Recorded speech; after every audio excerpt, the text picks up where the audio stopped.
What's up, everyone? This is Noa Dalzell, and I'm here at TD Garden after the Celtics' 117-114 win over the Detroit Pistons.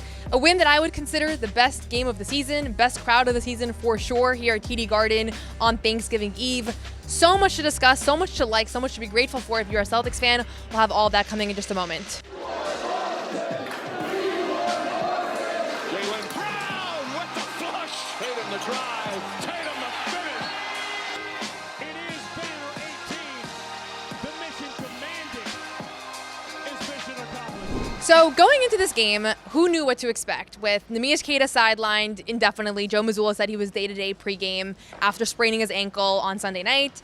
And Celtics now are facing, Jalen Duren, Isaiah Stewart. Like, this is a really just formidable front court, not a front court that you want to come into with shorthanded front court options, which the Celtics team already from the jump, even fully healthy, they already have limited options in the front court. Now here they are without their primary guy, their starting center, and who knew where this was going to go?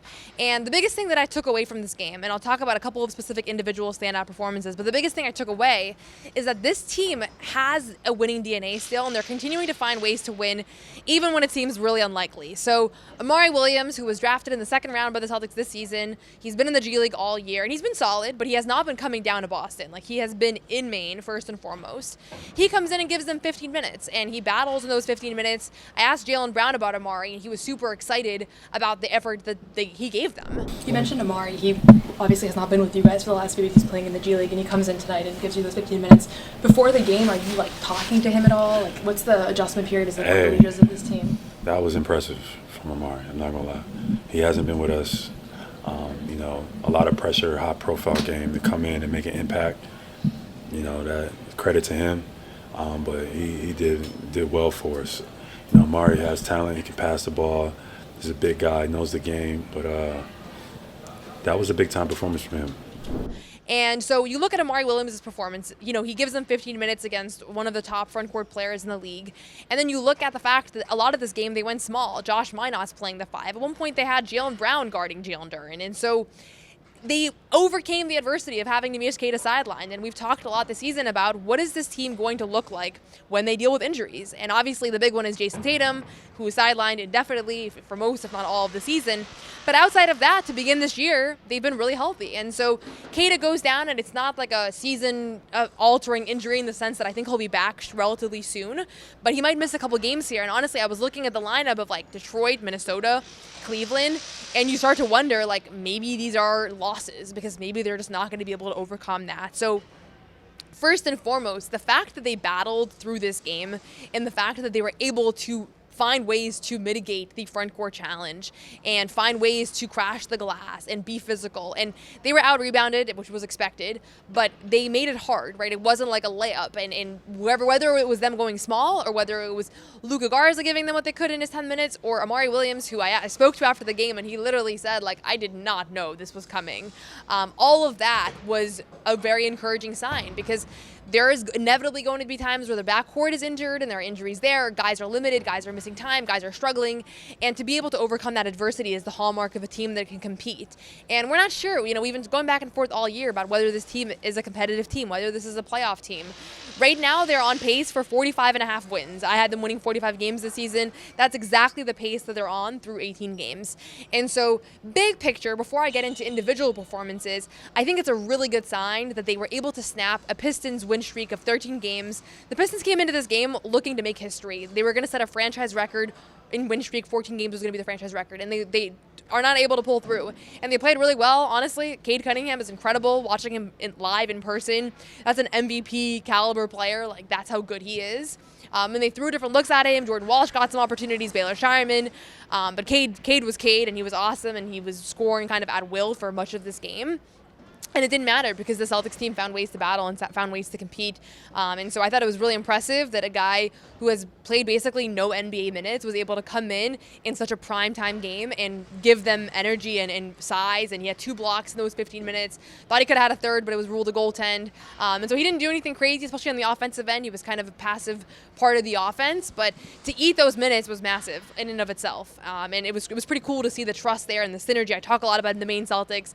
I go up there. I know it's kind of a joke sometimes when we talk about it so much, but you look at it, Jordan Walsh, Neemias Queta, like Sam Hauser, Luke Cornett, at this point, like there is such a track record of Maine actually being relevant to the Boston Celtics. And I don't know if Amari Williams is the next guy in line. Like I'm really kind of getting to know his game still, but the fact that they trusted him and showed that he was able to play tonight, that was a really good sign just from an organizational standpoint. The big hero in this game, as far as kind of from picking one guy, it's Derrick White.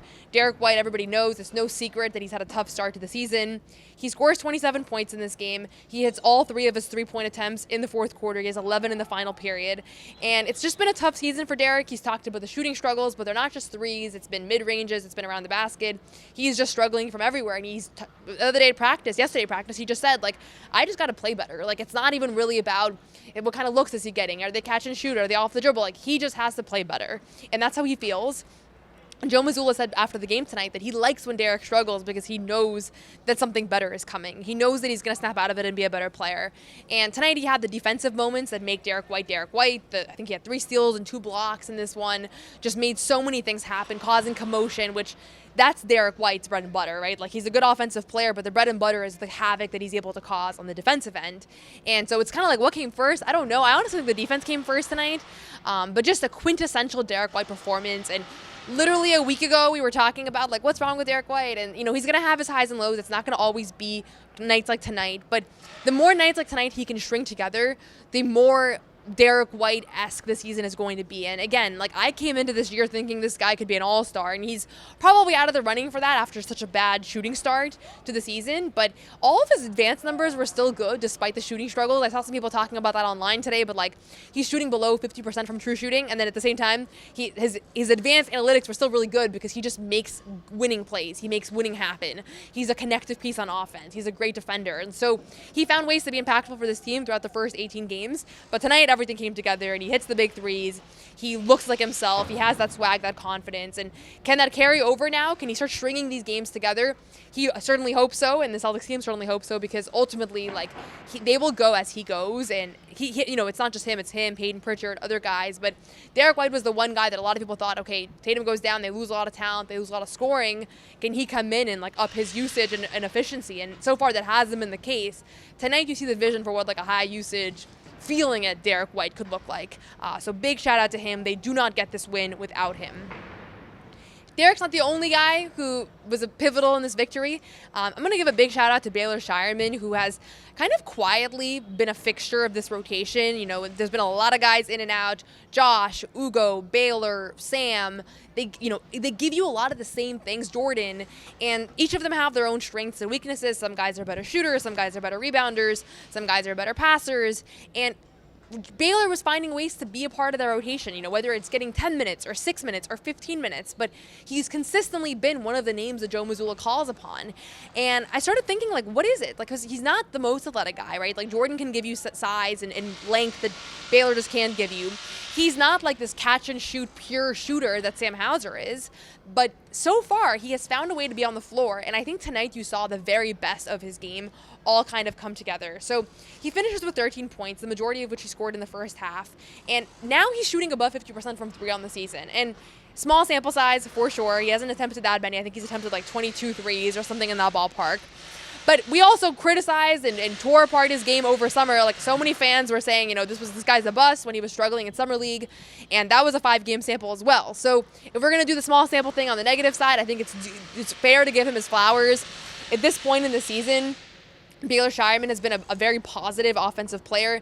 He's confident when he catches the ball above the break. He's confident even, you know, off the dribble. He had a nice move tonight where he kind of had a little push off but finished baseline. But Baylor, we know he's a good passer. That was a big part of his profile when he was first drafted, and we've seen flashes of that. But he's just a guy that plays with swag and confidence. And I asked him post-game about it because sometimes it feels to me like that is the only way that he knows how to play. Like, he can't really turn it off. And at times it's tough because when you're the 15th guy in the rotation and you're coming in and you hit 1-3 and you're blowing kisses, like, it might rub some people the wrong way, but to me, that's Baylor Scheierman. Like, take it or leave it. And tonight you saw the positive side of that, of a guy who's hasn't done a whole lot in the NBA, but in a primetime game when his teammates were all struggling early on, he goes on this like second quarter scoring burst that was critical to them being even at the half. And so they don't win this game without Baylor. I really believe that. Derrick White said it post game, like, I don't really know where this would have gone if Baylor hadn't had the shooting kind of explosion that he had in that second quarter.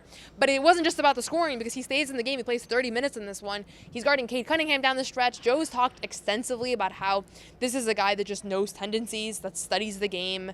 And so even what he lacks in athleticism and size maybe and speed, he makes up for in other ways where he's just really solid. He's very solid defensively. And so Cade was not someone that anybody was going to stop tonight, but he did a good job, and he earned Joe's trust to be out there. So, again, we talk all the time about these guys and about what they're able to provide, and about Ugo and Jordan and Baylor, and like there's just a lot going on with these guys, and it's sometimes hard to tell like who's ahead of the race. And to me, the way I look at the season is that it's not about saying, okay, this guy's great and these guys suck, or like this guy's way ahead of these other guys. To me, it's about like, can you extract something positive in winning basketball out of all of them, and can you keep them all engaged? And I think Joe's done a really good job of that this season, where one night it's Josh, one night it's Ugo, one night it's Baylor. Tonight it was Baylor. I think that was the biggest standout of that crew, but Josh gave them big moments down the stretch. Jordan gave them big defensive stops, so the game-saving steal there at the end. So a lot to like from all of them. But I love the swag and the confidence that Baylor plays with. And I know it rubs people the wrong way when it's like, okay, who's this rookie that hasn't done anything? Or like, who's this guy that's been getting DNPs, he's coming in and he's celebrating? But you got to let guys like thrive in their comfort zone. In the same way that people complain about Tatum and Brown being pretty stoic, like that's who they are. Like let them be the way that they're best, and that's obviously benefited them quite a bit in their career, where they don't get too high or too low. Baylor is a guy that plays with that kind of bounce and that flair, and he talked about it. It's contagious, and especially at home, like he lights up the Garden. Like he really does. He's the kind of player that he's especially impactful at a home game. This was a great crowd, best crowd of the year, I would say. And Baylor had a lot to do with getting that crowd going early on, diving on the floor, making just like effort plays, winning plays. This episode is brought to you by PrizePicks. It's the holiday season, the best time of the year for sports. Bowl games, basketball matchups, playoff pushes, it's all happening at once. And while you and I are out here making decisions every day, what gifts to buy, what to eat, which game to watch, there is one place where it feels good to be right: PrizePicks. There have been lots of basketball players playing exceptionally well so far. Obviously, Jaylen Brown headlines that list, but we saw another one tonight, Cade Cunningham, who's having an incredible season. Tyrese Maxey, he's another player that I've had my eye on that you can start winning with, playing with on PrizePicks. Of all the sports markets PrizePicks offers, I think it's super cool that you can make picks on fantasy score, free throws made, field goal attempted, turnovers even. I know a couple players who really stack up their free throws. PrizePicks now has early payouts. If your lineup gets off to a hot start, you may now have the option to cash out those winnings before the game even finishes. Is your fantasy season already over? My team is cooked, but with PrizePicks, I don't have to wait until next year's draft. PrizePicks lets you play fantasy football every week, pick your favorite players, and win when they hit their projections every week. No draft required. Download the app today and use code CLNS to get $50 in lineups after you play your first $5 lineup.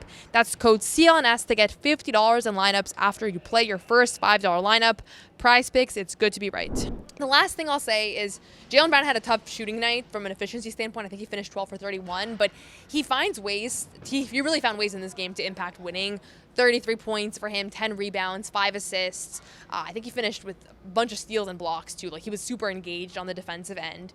And so you look at his game, and some nights you just need your superstar to help will you to victory. And whether that was picking up Jalen Duren down the stretch when they decided they didn't want Amari Williams or Luka Garza out there, and now Jalen's taking the center in the defensive matchup, whether it was boxing out to enable Peyton Pritchard to get the rebound, like he just made a lot of winning effort plays in this game, and then obviously had some timely baskets as well, a timely 3, a timely and 1 with about a minute and a half to play, which in these kinds of games where they're so hectic down the stretch, you forget about the big plays that came with 90 seconds to play because there were so many big plays. But that was a critical drive, right? That was a critical drive. Critical free throws that Anthony Simons hit both of his, coming cold off the bench.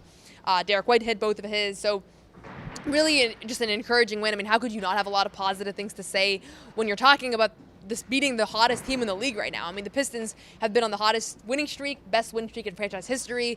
They're the best team in the Eastern Conference. And this Celtics team has found ways to win against some different opponents. The Orlando Magic came in here the other night, but they were shorthanded.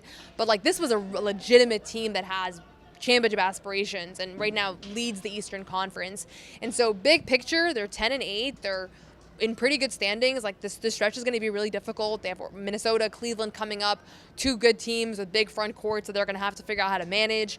But to start with a win, like I did not think they were going to win this game. And I usually have a pretty rosy view of what's possible. And again, obviously anything can happen, and that's the beauty of NBA basketball. But to me, this was a pretty remarkable win to pull off. And you got to look at the top. You got to look at how they were able to withstand Queta's injury and trust a guy that's coming from the G League to come in and give you real minutes. Trust the small ball lineup. Trust Jaylen Brown and Derrick White and these other guys to just play great defense, because there wasn't really a rim protector on their floor for much of this game. And then you look at Derrick White and like the joy that he played with tonight, and the clutch shot making that just becomes such a hallmark of his basketball.